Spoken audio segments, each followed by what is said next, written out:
Hello friends, स्वागत है आपका अपने चैनल फैक्ट्स और रावली में। आज का हमारा विषय है फेस्टोस डिस्क का रहस्य। फेस्टोस डिस्क, जिसे फेस्टोस डिस्क भी कहा जाता है, पकी हुई मिट्टी की एक डिस्क है।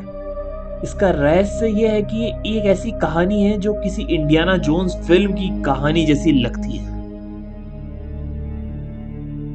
डिस्क की खोज 1908 में ग्रीक द्वीप क्रेते पर वेस्तोस में मेनुओन महल में इतावली पुरातत्व लुडगी पैनियर द्वारा फेस्टोस के मिनियोन महल स्थल में की गई थी और इसमें 241 टोकन थे, जिसमें 45 अद्वितीय संकेत शामिल थे जो स्पष्ट रूप से दबाकर बनाए गए थे। चित्रलिपि नरम मिट्टी की एक डिस्क है जो दक्षिणावर्त क्रम में डिस्क के केंद्र की ओर बढ़ते हुए सील करती है। ऐसा माना जाता है कि इसे ईसा पूर्व दूसरी सहस्त्र शताब्दी, संभवतः मध्य या अंतिम मियोनियन कांस्य युग में डिजाइन किया गया था।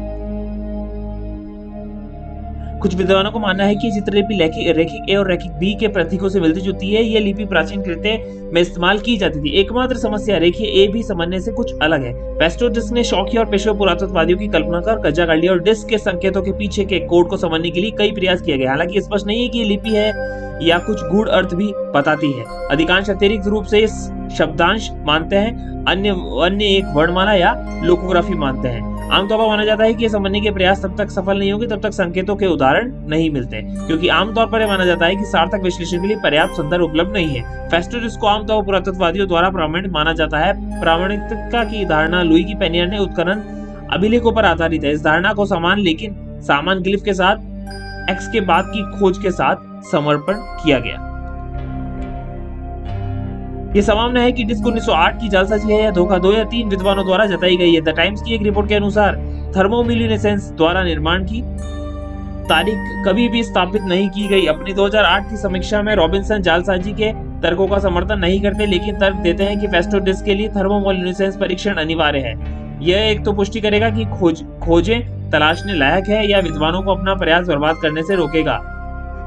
यवस हुएक्स 1977 में लुइगी पैनियर की रिपोर्ट के आधार पर डिस्क को 1850 ईसा पूर्व और 1600 ईसा पूर्व के बीच का बताया गया है, जो कहता है कि डिस्क मध्य मिनियोन आबादी संदर्भ में थी।